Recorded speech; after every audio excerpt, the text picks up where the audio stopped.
Welcome to the latest episode of At Home, the podcast. We're excited that you joined us today. Today, we're going to talk about the role of athletics and how it impacts the family.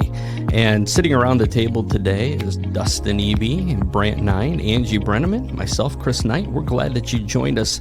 Here's the interesting thing is we all sit around this table. Each of us were athletes.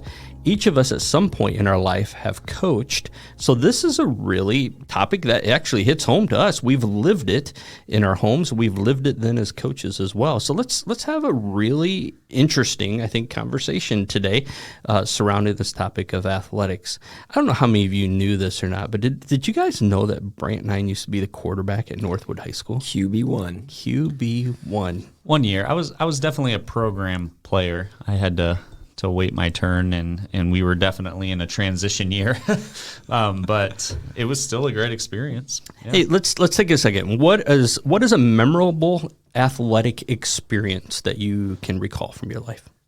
I'll start. My senior year, when I was playing quarterback at Northwood, we were in the second game of sectionals at St. Joe, South Bend St. Joe, and it was rainy. It was much like today. It was rainy. It was really windy, and I think that actually helped my passing game. I don't know how. But we were down 6-0, and St. Joe punted the ball, and it landed on the 1 yard line. And I thought, okay, we'll do a QB sneak to get out of this, or we'll hand the ball off to give us some space. And Coach Zerker called a Hail Mary. I'm like, okay. And the beautiful thing about that, we were under center. We did not take it from shotgun. And so, but the beautiful thing about that was I saw they were blitzing the house. And so I knew I was going to take a 3-step drop and just let it fly.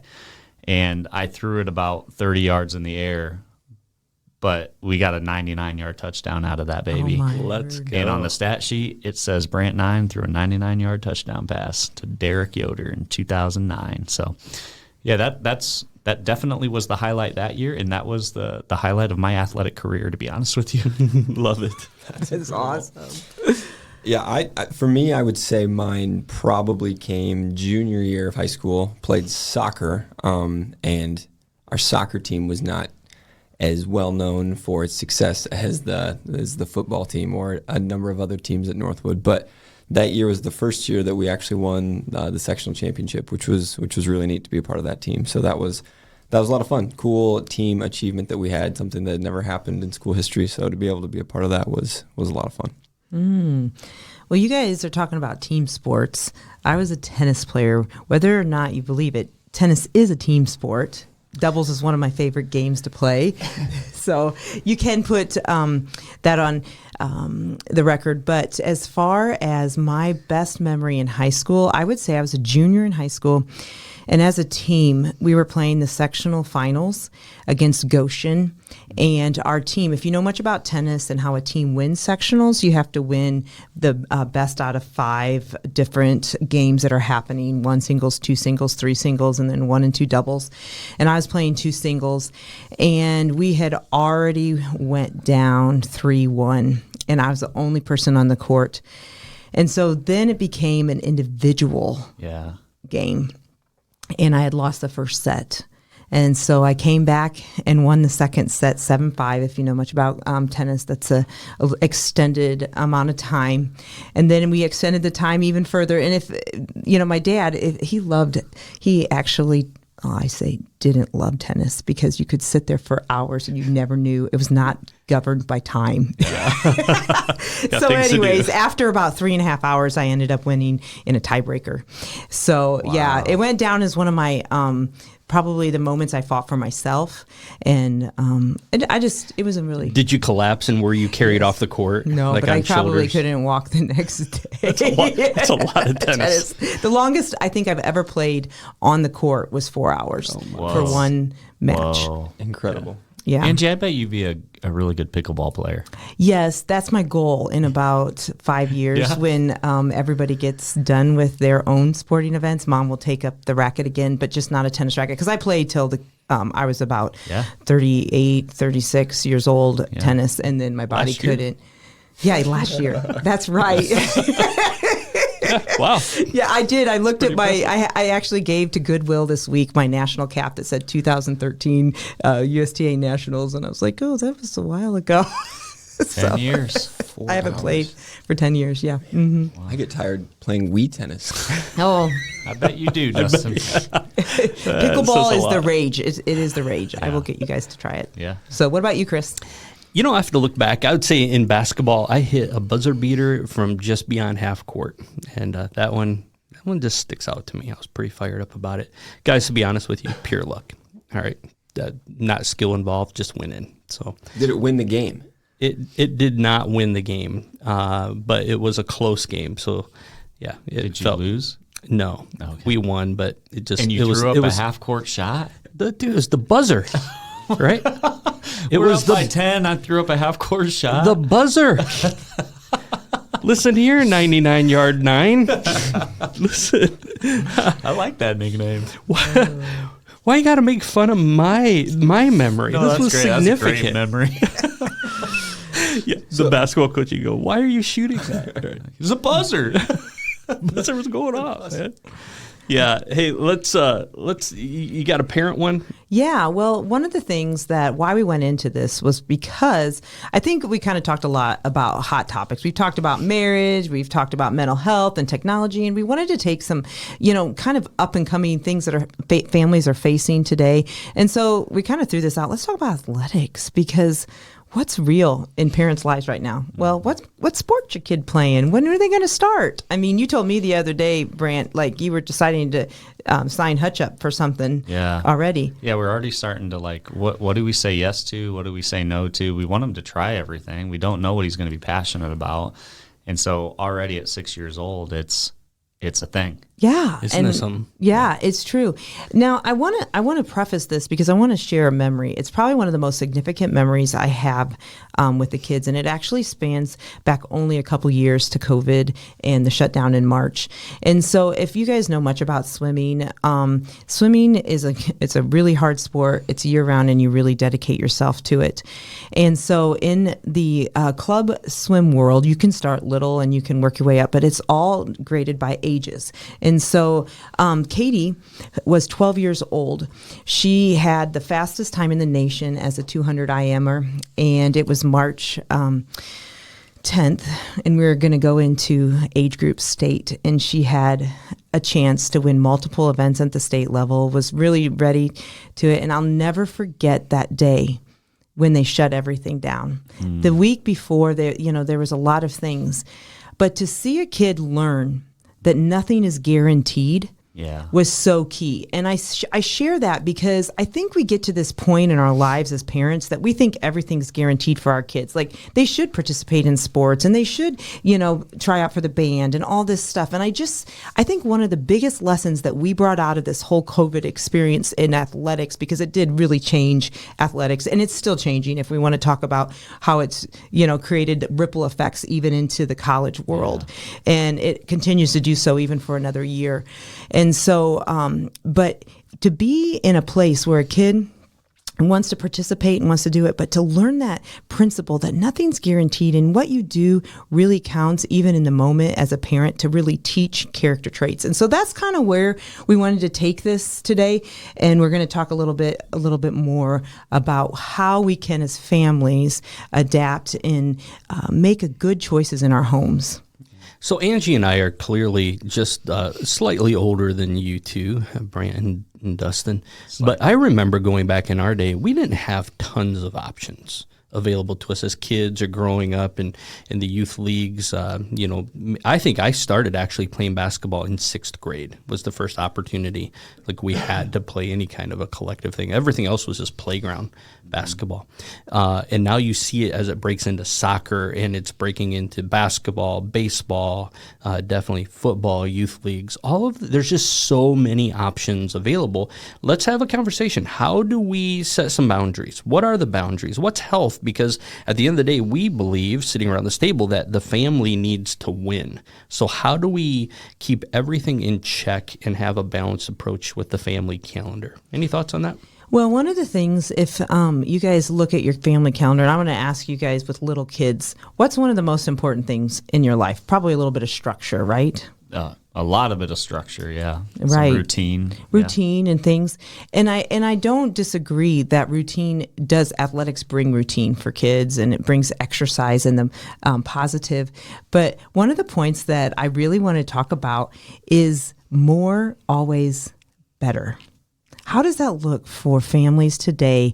Is more always better, filling your calendar with more things to do, more activities, even at a kid's young age, being that they're, using this as socializing, experiment and anything. Let's talk about that concept. Is more always better? Yeah, it's hard, I think, sometimes too, when you wrestle with, especially with kids our age, or our age that we have kids, like we have 3 right now that are 3, 4, and 8, our daughter who's 8, and when, especially during the summer, it's like, man, we want our kids to be doing something, not just sitting at home or whatever. And so obviously, the baseball leagues and the soccer leagues are a lot of fun because that gives them stuff to do. It teaches them a lot of life skills.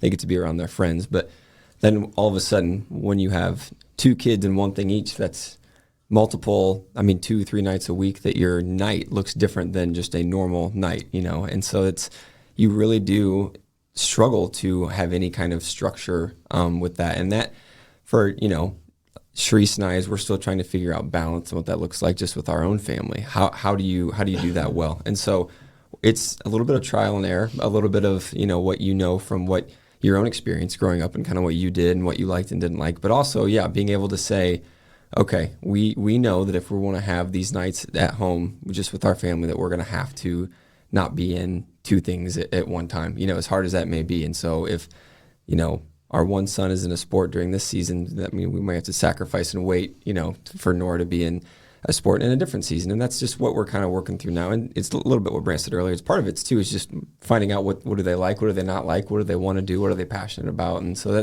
we're at the beginning stages of all that. So I think that's where it's hard too as a parent, because you want your kids to try a bunch of different things and see what they like. But while you're doing that, it does create quite the stress of, is it worth even having them try all these things? Especially if you get them there and they're like, it's clear that they are not enjoying themselves doing this. So, yeah, it's funny. Like I'm trying to think back to my experience when I was a kid and how my parents dealt with things. Like there was oftentimes I rode my bike to practice, so it didn't disrupt my parents' life in that way. There were some games when I didn't have parents there. I went with another family and my family chose to balance things that way. I remember a specific time where I showed up in the wrong jersey and my coach said something and I cried about it. My dad said, "We're not coming back if you're just going to cry about this." So I have these experiences, right? And then I think about how we handled and try to balance things with our kiddos right now and how completely different it looks for us. And so when I say that, like Dustin just said, and I'll just echo it, we are at a stage, and I think it's a healthy thing to allow your kids to try different things and figure out what they enjoy and then go from there. But there's seasons, right, where Francie was working in the evenings and I was working during the day, but then I was also coaching after I'd work, and then trying to get the kids to the sports, and it's trying to balance all of those things. There's seasons where it's harder to accomplish that. Chris, we often sit with people in rooms that say, "I don't know how I got here. I don't know why I can't get out of this." And they built themselves into almost between a rock and a hard place and not knowing what to do next. And families that are overloaded and I guess overcommitted and overwhelmed. Would you agree? Oh, absolutely agree. And that's why I sit here and trying to think through things that would be I would be able to say that more does equal better, and there's not a lot of any. You could talk about, well, if I had more money, everything would be better, but that even causes its own problems. If I eat more, I'll be happier. No, actually, it's not good for you. There's so many things, and I can think back to what you're saying here about how many couples or families have sat across from us saying, we need help. And when we really stop to talk about their schedule and their life and all of that's going into it, I think what many people are looking for is an answer to help us to say, in essence, help us solve this, but don't take these things away from us. Mm-hmm. You know what I mean? Mm-hmm. So they don't want to quit anything. Well, what if you gave up this? Well, we can't give up that. Well, what if you give up this? Well, I can't give up that. Mm-hmm. It's like we've been married to so many things that we just don't see any escape from it. All they know is the pressure is heavy, the weight is burying them. Something has to give, and they can't find things to give. Okay, I'm going to talk very candidly. I am a pastor, right? So let me talk from the pastor standpoint. Really what happens then is what gives is we take away all the spiritual influence. We say, well, we could gain a day if we don't go to church. We could gain a day if our kid's not involved in youth group or anything like that. We can gain a day. We can gain time so that we can actually, in turn, fill more into those slots. And so I think families are getting burned out. Oh, 100%. There's this concept. I grabbed a book. These guys laugh when I say a book because they know that I love books and I love things. And it's called actually, books. but actually, it was so good because it's called Home Team Advantage. And it was written by a mom of that it's all about youth athletics and how mothers influence athletics. And this concept came out of it that I think will play to people and really relate is that we are not parenting in competition. That what we do and how much we do isn't a competition with the next door neighbor and their kids. Oh, that's so true. And that was a concept I grabbed out of the book that really is something I think we all see. Well, what are you doing? Or are you going to show up for this? And when I say that more isn't always better, it's true. Sometimes we give ourselves over to our schedule. It rules us and it controls us. It controls our kids. And there is definitely going to be burnout in the end. And definitely. It's going to happen. And so I just challenge us sometimes. Do we always think about it that way? Are we in this like competition to be busy? Yeah.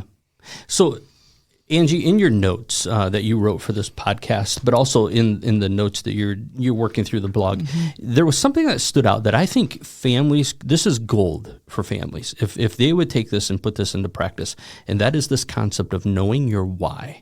And frankly, if we would do this, let's set aside athletics. Let's just talk about anything we want to do. Know your why. Why are you doing what you're doing? Talk to us a little bit more about knowing your why.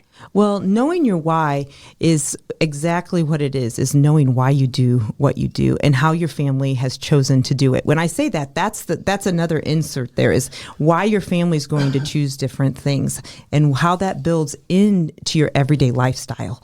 And I think we kind of go through and we just let things kind of come upon us and things just kind of enter without a lot of choice. When you know your why, guess what? You make the choice. It doesn't happen to you. And knowing why and building out a family mission, a family reason of, hey, we're gonna commit to this. We're gonna make. We're still gonna have Sabbath in our life. And I say Sabbath, Chris, because you and I we often work on Sunday because it's real. We do work in a way, but we often have to take Sabbath away and rest and spend time to just truly let things go and rest because we need to be where God wants us to be in rest and relationship with Him. And so we have to put emphasis on that. And we have to say, how are we going to Sabbath as a family? How are we going to make time together? And when you know your why, you're able to answer that question a lot easier and make decisions on what do we commit to and what do we not commit to. And this is probably plays over not just to parenting, it plays over to business, it plays over to decision making in general, is when you know your why, you know your way. Even if it's going to mean this is going to be a busier season, as long as you even go into it knowing your why, right? You at least know that we've made a logical, rational decision to be busy for these next 2 months. Right. It's just going to be a reality. But knowing that why. Yeah. Resolving that as a family. Reality. Yeah. And it's a reality for us. We live it every day in our home. Yeah, I was going to say that relates, beyond the sports to your lifestyle as a farmer, right? Like there's seasons where it's all hands on deck and it relates to your why, but that you'll have seasons of rest to recapture some of that time as well. So. Yeah, it just started today. Was actually Dan finished everything yesterday. Yeah. So we just were talking about just how we enter just in a totally new season together, and as a family, we kind of we reflect, and it's part of our daily and really yearly rhythms. And when we know our whys, we make so many more decisions that are grounded in where God wants us to be. And I say that because when you say the spiritual emphasis goes away when you're so busy, but if you have purpose and reason and intentionality, you can keep that spiritual emphasis still in the forefront of your decision-making process. Yeah, absolutely. So beyond just knowing your why, what about having an end game, an end goal? Thinking through not just this process of a why, but establishing an end goal in mind. What do you think about that? Well, I think each of you guys would sit here. How old are your kids, Dustin? Yeah, 8, 4, and 3. Right. Mm-hmm. So you're just getting to the next school year. Mm-hmm. Right. When everybody enters into school. But I think often we live in that, like the next thing, rather than the long view, which the long view is actually the adult that you're raising, the person you're becoming. Right. Yeah. That's one of the really cool things that I like about sports so much, is that you begin to see some of these things, even in our kids at the ages they are, of, like, for our example, our middle son, Crew, he's so hard on himself. So, like, he did soccer for the first time this year in the summer, and it was a lot of fun to watch him play. But if he would miss, or if he would kick it at the goal and he wouldn't score, he would get so upset with himself. And not like that he was going to throw a temper tantrum. He just kept saying he couldn't do it. And then so it was like, then going home and being able to work on his self-confidence, and not even just with soccer, but with other stuff, of like building something or writing something, or, like being able to see him do that and then be excited, and just to see the glow in his eyes when he did do something that he didn't think he could do. And being able to help build that self-confidence even at this age, I think is important to help, in development with the end goal in mind. Right. The thing I love about parenting that's similar to coaching and relates to sports is this whole idea of how you respond to adversity, right? So when you fail as an individual or as a team, what is your response? And there's so many teachable moments, especially when you have young kids, because they're impulsive and they're going through this cognitive development that they don't know how to deal with their emotions. And what great opportunities we have so many opportunities to model that and how we respond to adversity, but then also teaching moments for them that are outside of their coaches, right? Outside of those other influencers in their lives that we can model at home. But then hopefully, and this has been true thus far for us, we have coaches who are investing in our kids, or teachers who are investing in our kids, that are re-emphasizing those same things, right? Let's respond together as a team. Let's hold our heads up high. Keep trying, perseverance, those life skills that Dustin was talking about earlier. But Angie, you had wrote down here too, character needs to be developed at home just as well as on the fields, courts, and in the pool. And I think that's the opportunity we have as parents in all of this. Mm-hmm. And I think sometimes we think, well, we're going to keep our kids busy. It goes back to the calendar. We're going to keep our kids busy. We're going to keep them entertained.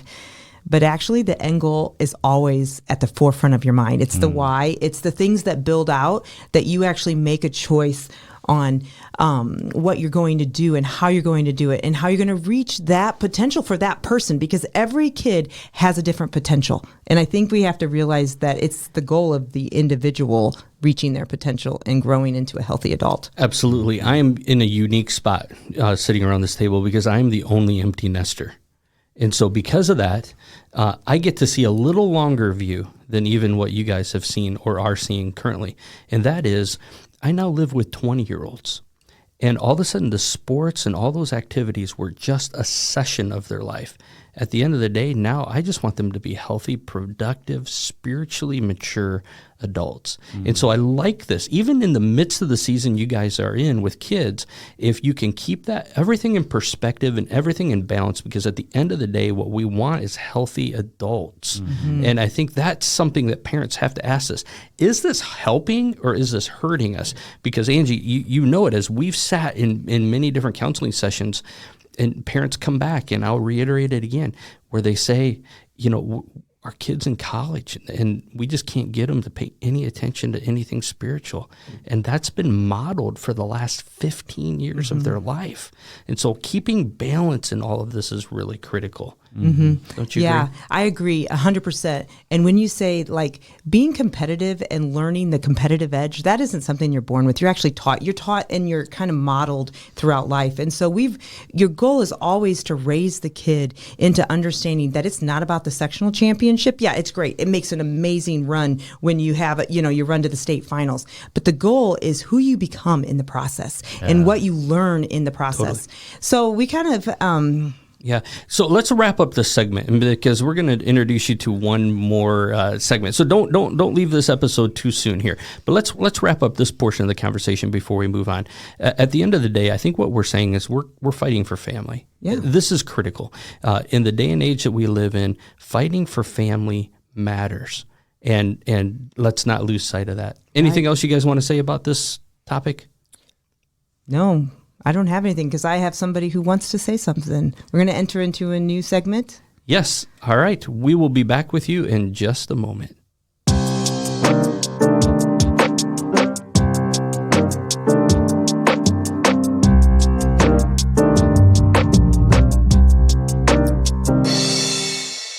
Thank you for sticking with us. We're going to enter a new segment of this discussion on athletics. I invited one of my favorite people, one of my favorite humans, to be in the room with us today. And so I'm going to hand the mic over to her and welcome Grace Brenneman to the podcast. Hi, Grace. Hey, Grace. So we're excited, not only that we're all athletes around here, one of us is an elite athlete. Grace, we're excited. This week, you just actually broke a Notre Dame Fighting Irish pool record. How cool is that? It was very, very, very exciting. Yeah. What was the record? So I actually tied the record. Okay. So I went 25.97 in the 50-meter free. Gotcha. Yeah. That's real incredible. fast. Fast enough to get your trunk signed. So There you go. I brought in my swim trunks today, and Grace Brenneman signed them, and I got a picture. I'm on top of the world. You will find them available on eBay following the show. I'm going to frame them. I got big plans for those trunks. That's cool. Grace, we're proud of you. It's been fun to watch you grow up in swimming and now even at this next level of swimming here at Notre Dame and be able to follow all that. It's been just a lot of fun. So you're in your sophomore year. All right. And tell us a little bit about the events that you swim in. Yes. So I am a sprint freestyler. So the short and fast events, I swim the 50 free, the 100 free, and the 200 free. Cool. What's the biggest challenge that you've faced since leaving high school? What's the difference between high school swimming and college swimming? Oh, the level is like leveled up a huge notch. Like it's not just, swimming against other high schoolers or being used to being in the front of the field. You know what I mean? Now you're swimming against elite swimmers from across the country. You have to be at your top of your game every single meet. What does practice look like for a swimmer? Just in general, conditioning, that's a good question. Conditioning, practice. How much do you invest in a given time period, whatever that time period would be? Yeah, so in a given week, we train about 20 hours. Wow.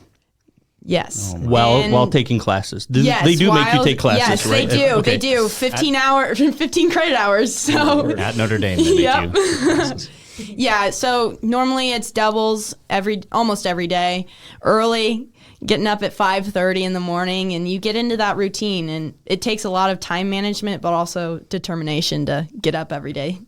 Wow, it's pretty incredible. Well, you pointed at me. I thought you were going to say something. No, I was just saying, wow. But I'll share my warm-up story from swimming. You guys want to hear this? I mean, Grace, you might appreciate this. I was kicked off the 6th grade swim team because due to cramp.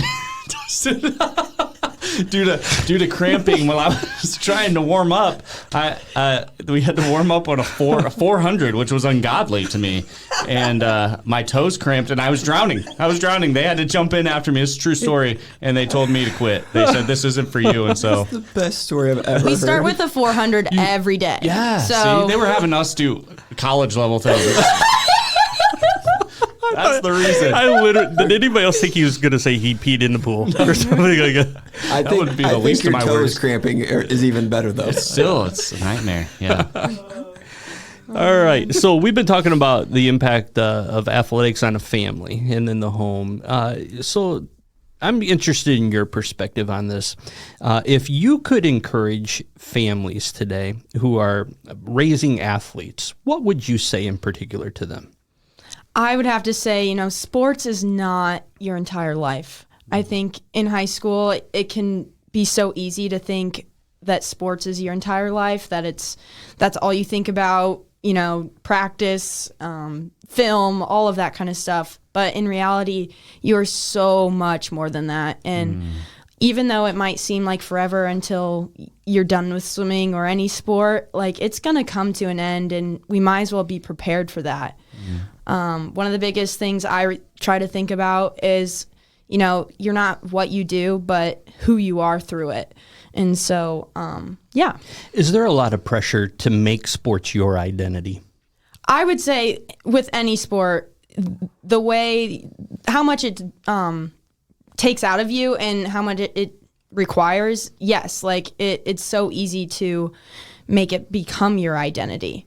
Yeah. Watching you grow up, you have, in my opinion, done one of the best jobs of keeping a balance between letting this become your identity and using it as a tool to open other doors, even down the road. How did you land at that?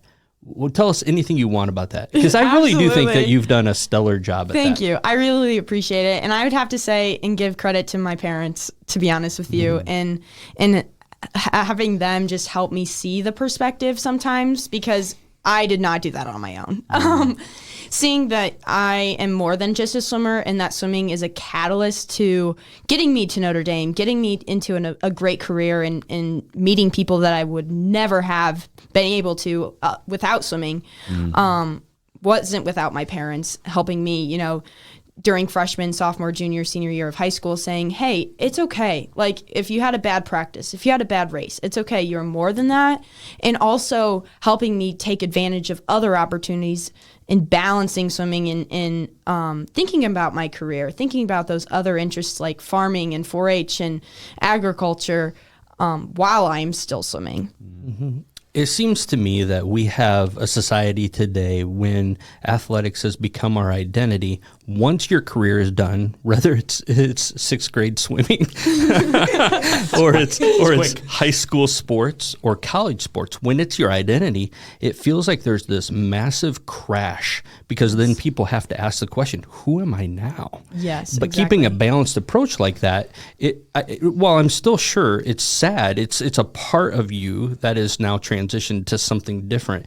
The letdown has to be different because it's not been your identity. It's been a part of who you are. Absolutely. I would even have to say, like, thinking that I only have 2 more years left of swimming in my life. And some people, that would be like gut wrenching. You know what I mean? When they're thinking about that. But I see that as exciting, not as like, oh, I'm so happy I don't have to get up at 5:30 in the morning anymore, but that there's going to be so many more different opportunities God's going to lead me to in this next season, and that I might as well maximize the opportunities I have right now with swimming, and be very intentional with the people I get to train with and be with, but also be excited for what God's going to do in the next season.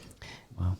There are so many opportunities for students to be involved in so many different things. We've already talked about that in the first episode. There's things that are available. We were saying that when I started out, I didn't really have like club sports or activities until I was like in 6th grade. Now it's very, very young. Very young. If you could go back and talk to 3rd grade Grace, what would you say to her? And, there are parents listening to this, and I'd like to think that there's 3rd grade kids listening to this, but we know there's not. But if you could speak to somebody who is growing up into this system right now, whatever that sport is or whatever that activity for that matter is, what would you say to a student? I would first say that just enjoy it. Like, it is supposed to be fun. And I feel like sports has gotten to that level so early now that it's all so high level, and sometimes the fun is taken out of it so early. So I would definitely tell my 3rd grade self, just have fun. Don't worry about how fast I'm swimming and all the things that are going on. But just have fun, do your best, and see where God's going to take you with it. Mm-hmm. That's really good.